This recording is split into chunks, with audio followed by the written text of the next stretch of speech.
আরে ভাই, আপনি যখন সিজদায় যাবেন, গিয়ে যখন সুবহান রাব্বিয়াল আলা একবার, দুইবার, তিনবার, চারবার, পাঁচবার, সাতবার, 10 বার, 15 বার, 20 বার সিজদা থেকে উঠতে চাচ্ছেন না আপনি, ওখানে কে যেন আপনাকে মোহাব্বতে টান দিয়ে ধরে রেখেছে।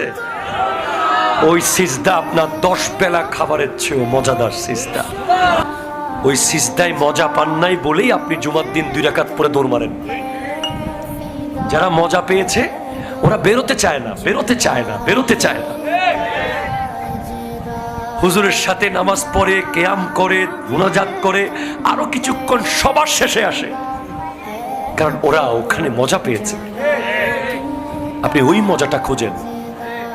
ওই মজাটা যদি খুঁজতে পারেন, ওই মজাটা যদি খুঁজে পান, আল্লাহ এবং রসুলের সাথে কানেকশন যদি ঝিলঝিল ঝিলঝিল থেকে 1G, 2G, 3G, 4G, 5G যেদিন হয়ে যাবে, হাত তুললে কবুল হয়ে যাবে।